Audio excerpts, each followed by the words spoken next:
Welcome to the Ball to Well podcast, the show for people who can't stop talking about pickleball or listening to Taylor Swift. I'm Chelsea, fiercely competitive, loves an Alabama backhand, and still hasn't emotionally recovered from All Too Well 10-minute version. And I'm Leah, your typical millennial who loves mid-game commentary. I really double as your hap girl, and I treat every match point like it's the bridge from Cruel Summer. We're best friends who think pickleball is part sport, part friendship bracelet exchange, and we have the kind of energy that keeps you coming back for just one more game. So find those Easter eggs, get to the kitchen line, and let's ball too well.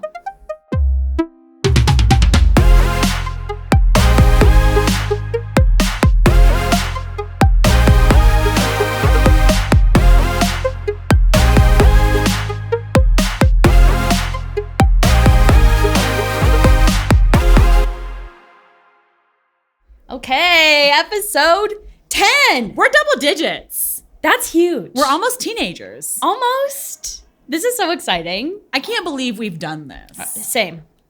It's gone by so quickly, but also feels like we're just like in a groove. Yeah.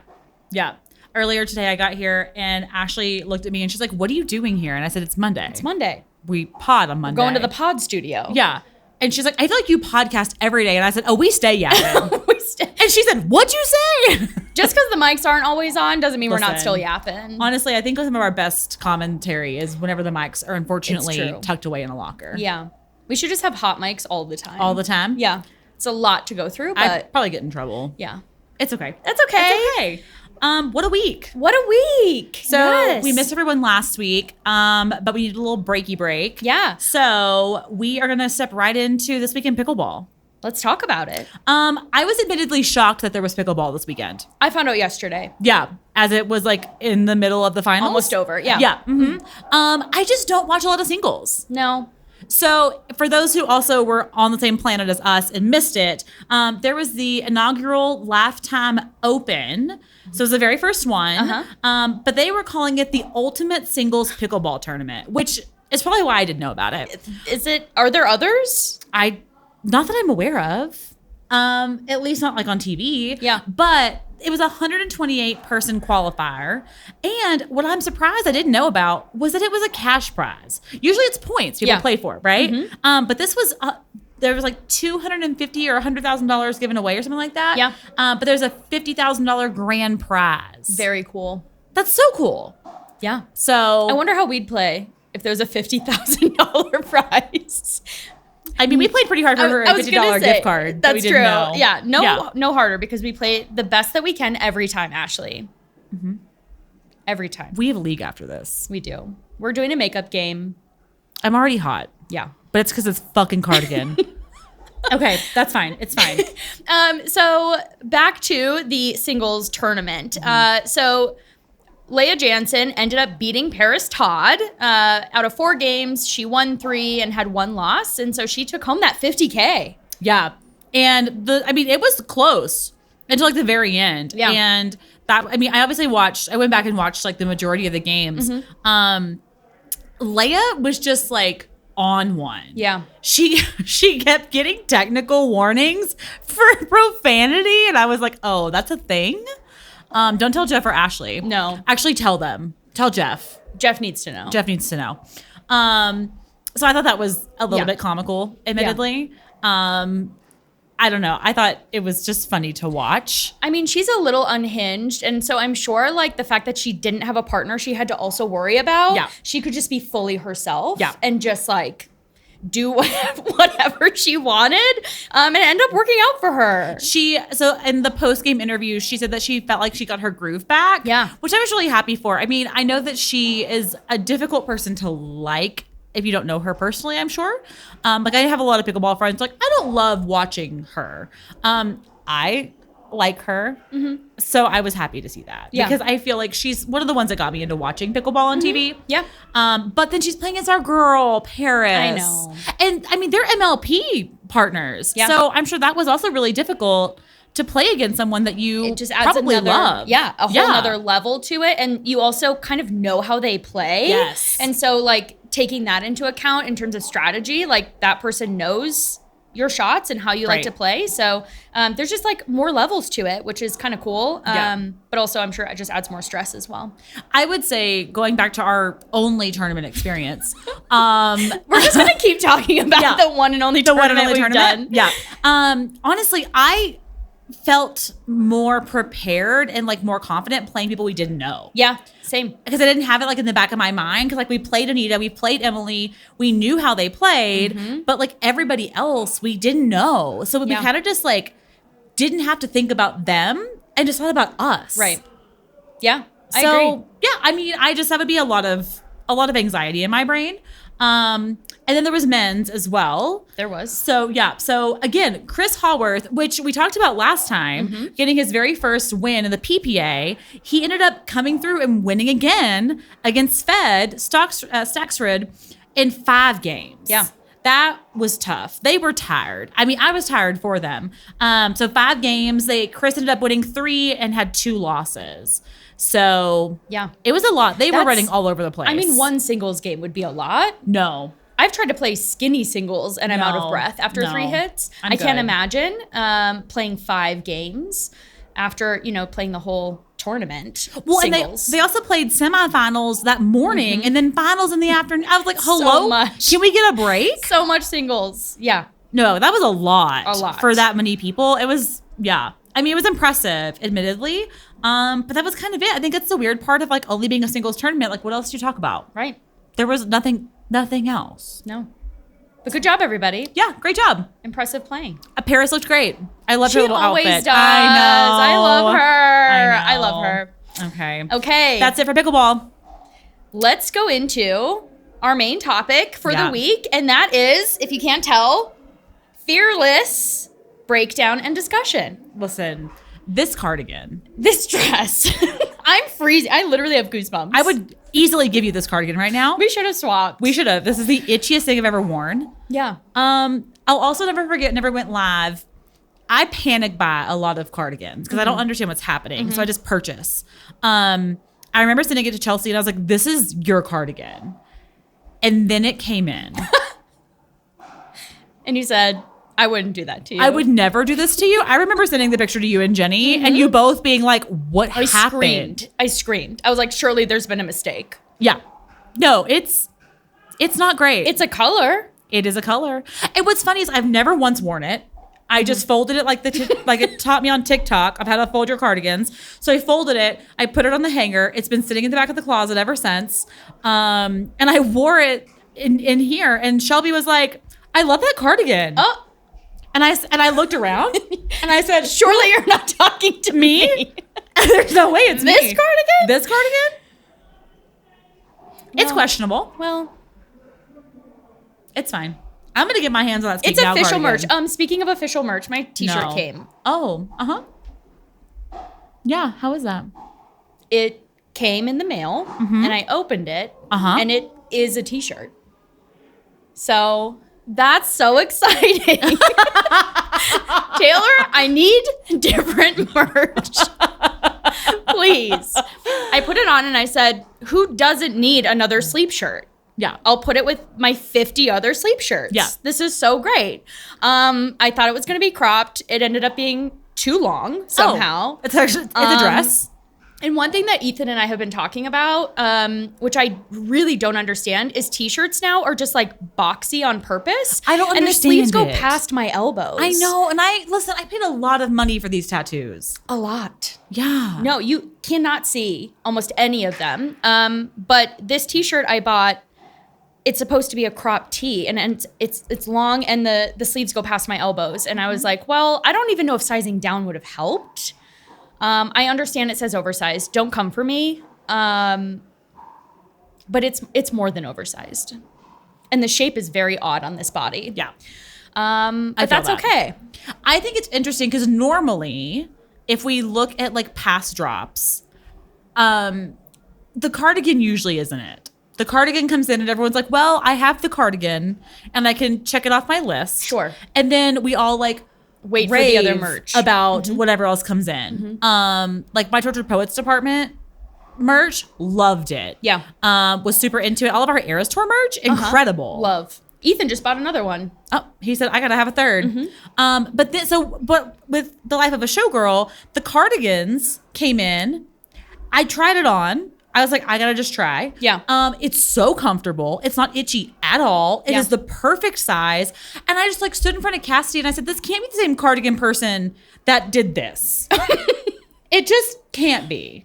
I fear that the cardigan is the best merch so far. Which is weird because it usually is the opposite. Usually everyone's like, I got the cardigan, and then we move on. I mean, there are a few items that we've talked about that we are interested and intrigued by. Yeah. Seeing some unboxing videos have Not changed so my much. opinions a Yeah. little bit. But I really just need something that I love Yeah. from this album. Yeah, because you love this album. I love this album. Well, And I feel like there's so much opportunity with the songs and the lyrics to have some really, really bomb merch. It just hasn't happened yet, and that's okay. As long as it happens at some point. well, there was a website update today. Nothing came of it. But that's okay because we're talking about this Fearless. ugly ass cardigan. So the original Fearless was released November 11th, 2008. So right after we graduated high school. Yes. And then TV was released on April 9th of 2021. So. And I do also want to mention that Fearless is still the most awarded country album of all time. I don't understand how that's possible. It's true. I was like, that can't still be real. And it is. I looked it up. Crazy. She won so many awards for this album. I mean, which makes sense, but the country parts where I get lost. I mean, she does say when she's accepting her awards, I watched some like clips and she was like, I'm just a country singer from, so like she's even claiming that this is a very country album, which I agree with you. When I was listening, I was like, Is country in the room with us? this is like definitely crossing the line a little bit into pop and other things, but they're sticking with it being country. Well, I mean, it's her album to decide. What was your overall takeaway? Because we have very different takeaways from this album. Very. So I really struggle with this album. It is definitely one of my least favorites. Probably top or bottom. I mean, I would say bottom two, but we already know what my bottom is. So, I mean, it's definitely like bottom three, I would say. But despite that, still, I would say one of her most iconic albums of all time. Mostly because there are songs on it that anyone would recognize. People who follow Taylor, who don't follow Taylor would recognize. And I think that's really important for this album. That like she like definitely made her claim that she's going to be around and that these songs are iconic and are going to last forever, even for people who are not fans of hers. Sure. Yeah. I think for me, and I think with you, I think we have so many memories with this album, even though it wasn't during the time of the album. Yeah. Right? Like, I was looking at just like my time hop the other day, and we were in Vegas this time last year, and we're at a diner, just me and Cassidy, and a song was playing, and it was You Belong With Me, and the clap part came, and I literally was like mid-eating, and I was like clapping. I mean, it's just... I don't know. I feel like it's an album that makes a lot of Swifties because it really brings you into the culture of her. For sure. Yeah. Yeah. I surprisingly love this album. Yeah. Which is shocking. After debut, I think I was really excited to hear this from Taylor.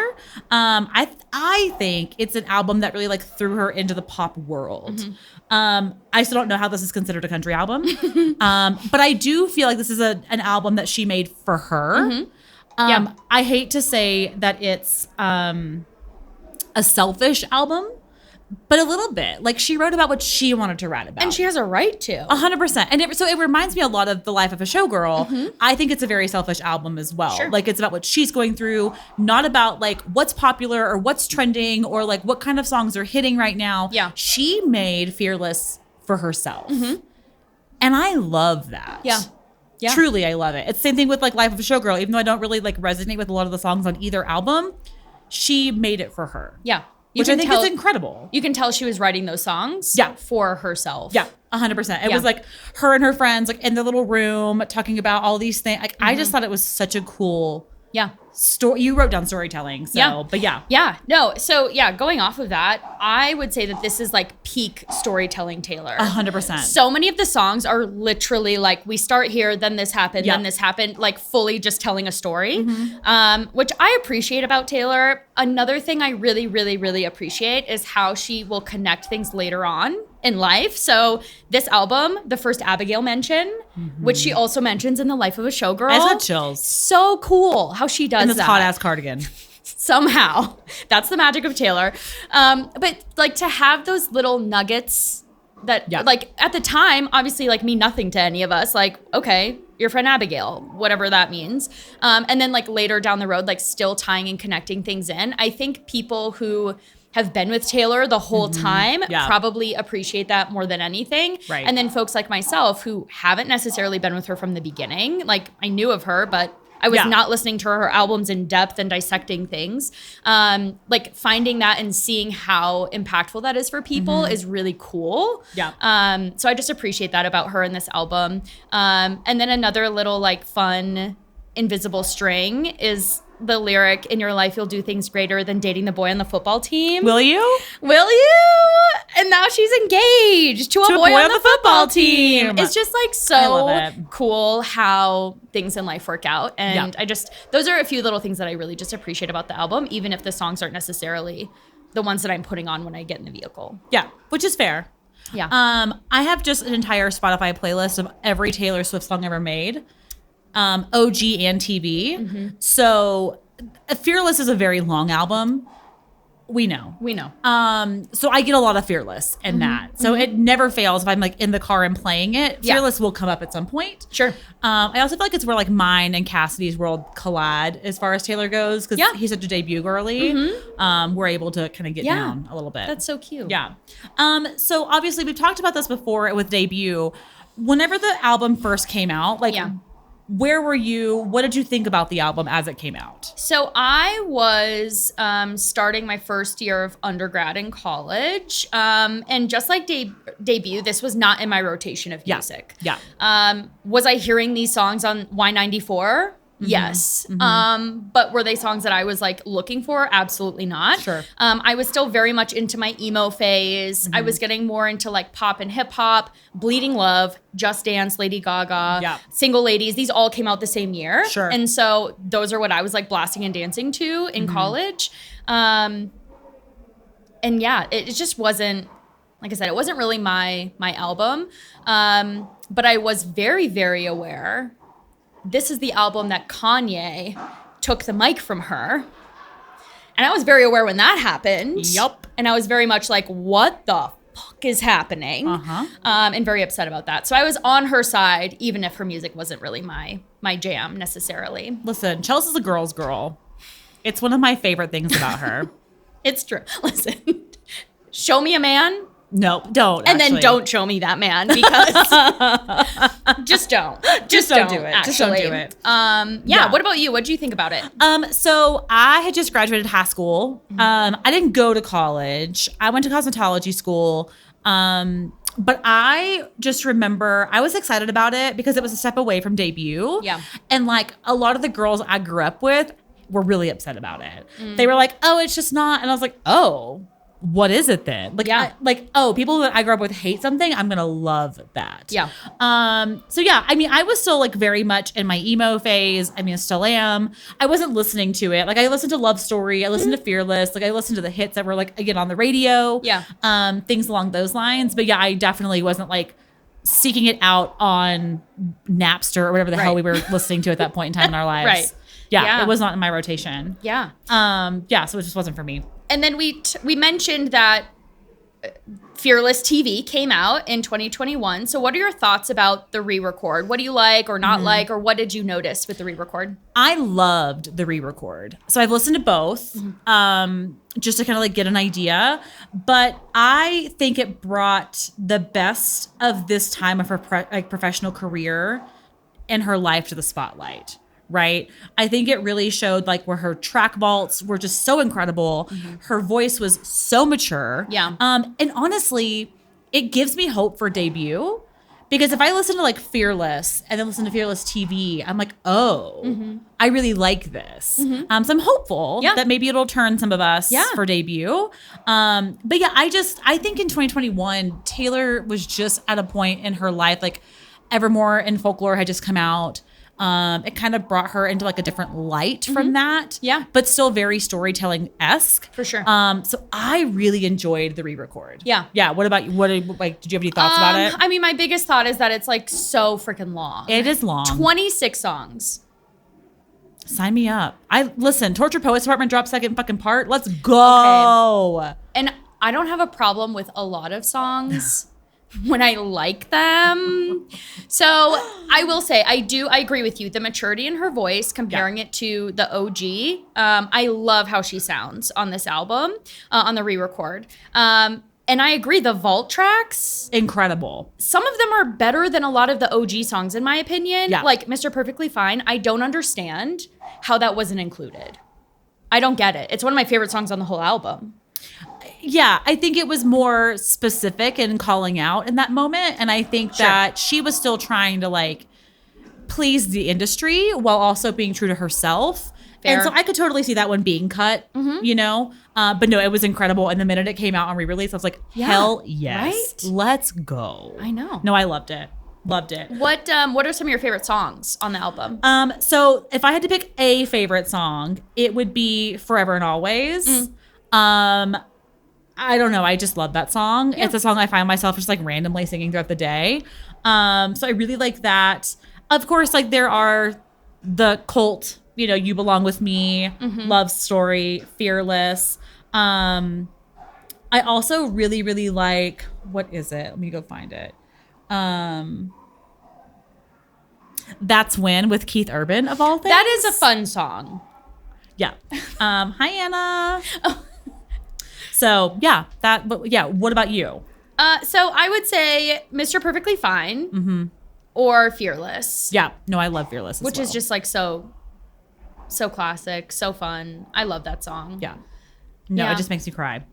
Yeah, it makes me cry. It's okay though. It's How fine. about least favorite song? I don't like Bye Bye Baby. Valid. I don't like it either. Okay, good. That one felt country to me. Yeah. But yeah, it wasn't for me. Yeah. I didn't get it. It didn't fit the album to me. What about you? I'm probably going to upset some people because I told my book club folks that I don't like Hey Steven, and they were all like, you don't like Hey Steven? And I was like, I don't like that song at all. I also really don't like the song Breathe. Oh, yeah. That's a hard one to listen to.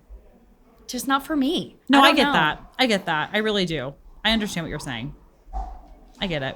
I mean, have you listened to the entire album? I would assume. Yeah. It's one of your faves. Yeah. Unlike Debut, I have. Yeah. Yeah. Good. I did my research. Decided, no, I'm kidding. I listened to it before. But yeah, multiple times. It's oddly, again, one of my faves whenever it comes to Taylor Swift. Yeah. It's definitely like in my top half, probably maybe in my top quarter. It just depends. Yeah. What about you? So kind of. So I was prepping for book club. I was doing some crafts and I was like, let me just listen to the full album. And then I pulled it up and I was listening and I was like 8 songs in and I was like, surely we're almost done. No. And I pulled it up and I was like, oh, I'm not even halfway. No. And then Ethan saw me start to crash out and I was like audibly making comments. I don't know which songs, but there were several that I was like, I can't do this. And so I did skip. I listened to most of all of them, but I did skip a handful of songs. And I swear there are songs I've never heard in my life before as I was listening to it. Change. Yeah. I don't know her. I think White Horse is on this album. Yes. I actually like that song. Oh, yeah. Quite a bit. Yeah. But Breathe, Change, they came on and I said, I don't know what's happening. I don't know these songs. I've never heard them in my life. And a lot of them were halfway through skips because I was just getting frustrated. But that's okay because I have a lot of other Taylor that I can listen to instead. And that's the beautiful thing about us all having different albums that we like. Oh, I love it. I love it. That's it. Yeah. That's it. Do you have anything else to add? I don't think so. Do you? No, this cardigan is I feel like I need to take this dress out somewhere though. Listen, take it out this weekend. Let's go. This weekend. Let's do it. So that's it. That's for our it. main topic. We did it. We did it. Let's talk upcoming events. What's coming up? So there is the Spooky Fall Classic at Laugh Time in Westminster, Colorado this weekend, October 24th, 25th, and 26th. Exciting. Yeah. Also very exciting, we have the Monster Smash Open Play and Costume Bash. That is Thursday, October 30th. Right here at Third Shot Pickleball in Wheat Ridge, Colorado. You can sign up now on Court Reserve or follow the link in our bio. Yeah. We're going to be there in costume. So you should come. And I think there aren't that many spots left. No, it was already almost sold out. So definitely go in there and snag your spot. Yes, it's going to be a great time. If nothing else, come see us. Yeah. And then we have the Turkey Trot Tournament at Epic Pickleball Club in Littleton, Colorado. That's November 14th, 15th, and 16th. And then once again, you've heard it, Winter Classic 2. That is going to be also at Third Shot Pickleball in Wheat Ridge, Colorado. That is December 6th and 7th. And once again, use our discount code. If you sign up, Ball2L10 is the code. Use that for a discount upon signing. And we'll also be there. So come say hi to us at that event as well. Yeah. I think our question for the week should be, do you think Leah and Chelsea have signed up for the Winter Classic 2 that's actually a great question. Have we signed up? What do you think? You'll find out next week. We'll find out. I think that's it. I think that's a wrap on this episode of the Ball2L podcast. Whether you're Team Dink or just here for the Taylor talk, thanks for hanging out with us today. Special shout out to Third Shot Pickleball in Wheat Ridge, Colorado for letting us record here. And don't forget, follow us on Instagram and TikTok at Ball2L Podcast for episode updates, behind the scenes laughs, and maybe a few questionable trick shots. Yeah. Leave us a review, share this episode with your pickle bestie, and remember, every shot is in if no one calls it out. Love you. Bye.